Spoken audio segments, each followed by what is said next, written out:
So what did the start of my CSGO mapmaking journey look like? I hadn't really thought much about my past in level design until I found this one comment on my 72-hour mapmaking video, which highlighted my successes with the challenge due to my prior experience with Hammer. It also mentioned how people who just start using the program would often produce terrible maps. But that comment made me reflect about how I used to be in that position myself, and when I first started, toiling away at creating unfettered messes of a layout and calling those my map creations. So this video is going to cover my first year of making CS maps, and how the projects I made helped turn me into the designer I am today. So let me set a scene for you really quickly. The year was 2017. I was in my final year of middle school, and a lot of my friends loved playing CSGO. I would say that this year would be the one that I fully delved into the counterstrike spectrum, having played casually the couple of years prior, and later getting into the esports side of the game and attending my first LAN that same year. I had dabbled in using the Hammer editor for making Team Fortress 2 maps the previous year, my favorite game back then.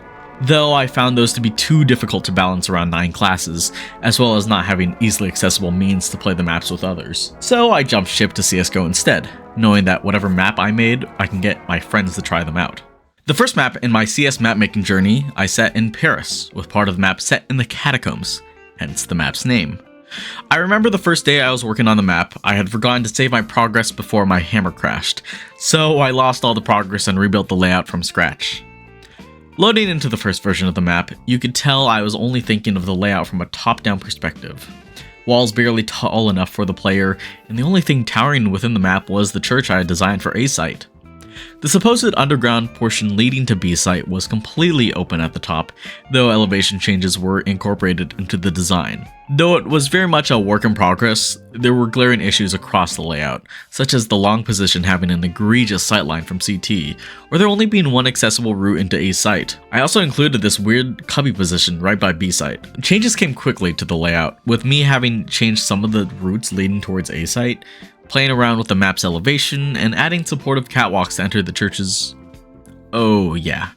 I got rid of the church because I was told it was bad to represent a religious place getting bombed. So I turned it into a warehouse instead, with many boxes laid around to provide cover, even including a crazy scaffold platform sprawling on different floors, though that was quickly removed. As I had less worry to uphold the church's architectural design, there were now catwalks that provided accessibility into this bomb site from the sides. I also added this porch area by the mid-A route, acting like a cash boost. The rat spot would also feature some coffins thrown in there as well, as along with many shelves added across the catacombs for future detailing. Further changes include providing some alternative cover to B site, adding a sniper window to middle, turning this building into a shop, making the middle connector a catwalk you need to jump up to, and adding this parkour jump for the connector between the short and long routes to A site. There was even a fence positioned in a crucial part of the map just for the fun of it. And that's when you start noticing the problem that I had with this map. There was just too much going on. It didn't help that I had positioned T-spawn to be encouraging gameplay towards A site, middle feeling completely useless for T's to take, weird gunfights and uncomfortable angles, and it was just all too overwhelming, and it definitely bled into the characterization of Baby's first map. B site remained relatively the same, but it's hard to deviate from a simple underground tunnel system where it's supposed to be the map's namesake. By the final iteration of the map, I realized I had gone off the deep end with my changes and had to stop working on this version. I knew the map no longer felt like the actual vibe I wanted to go for when I put a random multi-layered apartment in place of the A short route, or the semi-open garage door gimmick, which provided a quick rotate route between the A short and A main routes. So I started anew with the intention of making a more accurate Paris-based map. But let's just say that quickly changed again. My Catacombs remake was developed using the 3-clicks Philip DE Spiriting method, where I would develop each part, bomb sites and middle, separately, before merging them all together. As you can tell from my previous video, I was a very impressionable person, and his mapping videos were a huge source of inspiration for younger me when I first started off mapmaking. Let's just say middle was certainly something. I designed the square space with a building in the middle that you could wrap around with connecting routes to both bomb sites on each end. I wonder what other map did that. It definitely was not in Paris, but it was pretty fun, At least that's when it felt like when I was playing team deathmatch against friends. I thought this multi-layered approach allowed for each avenue to utilize the different elevations planned for the map, though ultimately I wish my implementation was better. I then threw together a site, where Ts could approach 2 routes to take the bomb site, our lower route leading directly below the middle connector, or the longer but safer approach. I brought back the church as the CT route to the bomb site, having followed in the same direction of Valve's use of church for Inferno. I designed the space very interestingly, making Ts come out of a tunnel pipe and the A short route trailing with water leading into an open lake. It certainly was a creative design choice, but you could easily mistake the map to be set in some slums instead of the heart of France. Like the previous iteration, B-Site was thrown together underground, though taking a much more typical routing approach instead of the winding maze that was presented in my first iteration. The only gimmick was including a side route that had a breakable wall right next to the bomb site, and I recall the only CT entrance was inspired by my initial interpretation of the original map that I had accidentally forgotten to save. Not much else had changed the layout-wise about the map over the next few versions, maybe enclosing some spaces here and there or making A-Site a Dust 2-esque platform. A lot of my work was just throwing together textures onto the map and trying to make areas detailed to add to the world building of the map. Ultimately though, I once again felt like I had lost the plot with design choices that I made for the map while setting it in the Catacombs of Paris. The layout was fun and was definitely a much more enjoyable gameplay experience than its predecessor, but the map did not feel like it had a planned setting. Hence, Catacombs remained unfinished and I moved on to my next project.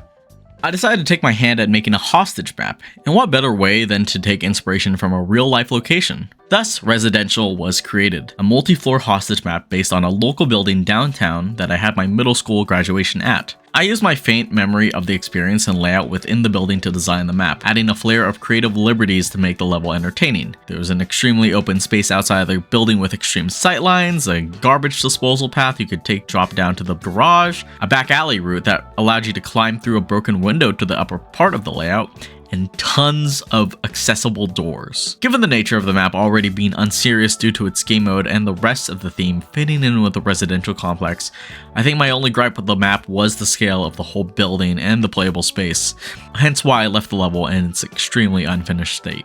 Another one from my backlogs is Reservoir, a wingman map set at, you guessed it, a reservoir. There were only 2 routes on this map for the Ts to reach the bomb site across the other side of the dam, crossing easily favored CT-sided sightlines. I didn't even make one of the routes fit players properly. Did you know that there was already a CSGO map set at a dam? Not that it mattered much anyways, as I scrapped this layout as soon as I set my feet on it in the server. There were a few other large-scale projects that I found in my files, but I had not really developed them much further than their initial layouts. One map was set at a boating dock, though I had only completed middle and A side of the map. I think I really wanted for the design to be more open than enclosed, to take inspiration from the real life place that I had based this on, but from a balance perspective, that was the only way I could design the map, so I stopped working on it altogether. Another one, eloquently named Bullshit Map, had a fully created layout and peculiar layout choices. A lot of catwalks and bridges towards crucial positions on the map, and quite possibly some of the worst bomb sites I've ever designed. I can imagine this layout was my first attempt at testing the waters of making a semi-competitive gimmick map, a gameplay philosophy I would carry on to my later maps and projects. A uniquely themed map I had made was one dubbed Space Race, where Ts and CTs found themselves fighting each other within a space satellite. Unfortunately, the level would not stand the test of time, as I found many of the game's default assets missing once I loaded in, likely lost in one of the asset purges where Valve removed many of the unplayed maps. My approach was much more honed into creating a standard 3-lane map, and the usage of elevated positions and event rotate to spice up the map's gameplay. The layout simplicity and enclosed nature did not make it fun to continue designing though, and despite the substantial layout changes the map faced, I would go on to stop working on the map altogether. One of my arguably more completed projects was this arena map called Courtyard. It was supposed to be like an AIM map, with a mirrored layout, sparse cover, and different elevation just like other maps of its kind. The main difference was a spawn and buy zone that allowed players the agency to buy whatever gun they liked, since I wanted to give more free will to the players in choosing what weapons they wanted to use. The only reason I said that this was my only complete project was because I had textured everything, and it was the only map I was content to say I was done with, though there was a lot lacking from the map. Now, the last project I'd like to finally go over is Asclepius. I consider this map my second fully fledged project because of the number of iterations the layout went through and the time I dedicated towards fleshing out the layout. It was probably the most fun I had making a map out of all my initial projects, since the gameplay was quick and fun to throw together for 2v2s with friends. When creating the initial layout, I drew it up with pencil and paper, with the intention to make bomb sites equidistant for both Ts and CTs. The shape of the layout would come out to be a square with bomb sites at the opposite ends of corners, and spawns being vice versa. Bomb site B featured a wide archway at the primary entrance for CTs to enter the site, along with a small hallway within a building to spit players out on the other side of the site. There was also a heaven position overseeing the space too, accessible by boostable boxes behind it or scaling a small ramp underneath. Both B main and B connector would lead out the same way for players entering the site, though giving them lots of space to avoid getting stuck behind the choke point. Bomb site B on the other hand was much more different, with a straightforward path for CTs to enter the site with a near direct sightline from CT spawn, whereas Ts were given the option to take the open pathway or climb up to an elevated ledge to scale the space. A connector would route out to the CT pathway towards the site, thus limiting CT coverage to holding behind the bomb site's cover. With a rush to each bomb site from both Ts and CTs, as well as the way the map weaved seamlessly between each position, this established the map with a fast-paced gameplay loop. I named the map after the Greek god of medicine, though the setting of the map was to take place in Mexico. Or New Mexico, I wasn't ever too sure. But it was because of bomb site B being initially set at a pharmacy. I came up with the idea of making Middle a water treatment facility because of the river route leading CTs to Middle and Ts entering the area from a nearby dock. The storyline for this map was that Ts were targeting a rival cartel's drug supply and that CTs were morally conflicted about defending the attacks. This vision would become more seen as the map reached further development and something of an art past emerged. With each version of the map, I expanded on making the layout more complex and diversifying route options, such as making a window by the T entrance of Middle, adding a long path towards A site, making the A ledge an E-box boost, even completely moving A site and making new routes to it. There were certainly a plethora of changes that the map faced over time, both gameplay-wise and thematically, which made working on the map fun, but at the same time never feeling like a solid foundation for what it should be. And just when I thought I finally found the most fun the map could have possibly been, I realized I had gone too far. Just taking a quick look at the layout from an overhead perspective, the water treatment plants covers over 1/3 of the map space. It no longer realistically felt like it didn't have a real setting, and thus I felt like my lack of clear vision prevented the map from having a clear identity. I mean, there was even a phase where a section of A main was a train station, and I mean, it didn't make much sense, and A site was situated in an enclosed space that was supposedly the backside of some auto mechanic front that the drug dealers were using while next to the train station. I even lost some of the map charm by simplifying certain areas or by adding too much where it ultimately felt too overwhelming. My desire to fix Asclepius persisted as I would come back to thinking about the map at least once a year, before I inevitably realized that I would be better off starting anew. I think my endless desire to keep creating was my biggest draw to CSGO mapmaking when I was younger, but also my biggest setback. I constantly wanted to keep making new things and trying fun layouts with my friends, but never been able to settle on a theme or layout prevented me from even seeing my maps through to the end.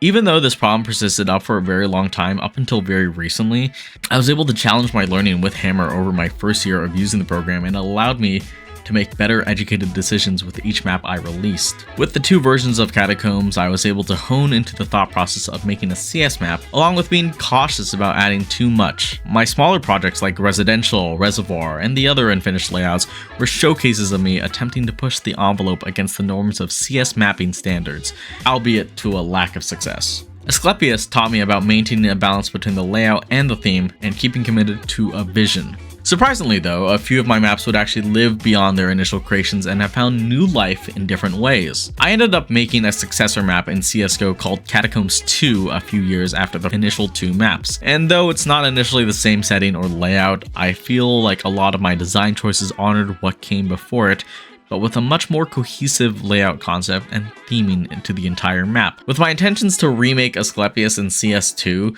I ended up working on a new map and felt like it spiritually carried out some of the layout choices, hence I redubbed the map to be named Traffic. The map is still a work in progress, but is one that I intend to see through and to carry with it the legacy that Asclepius brought with it before.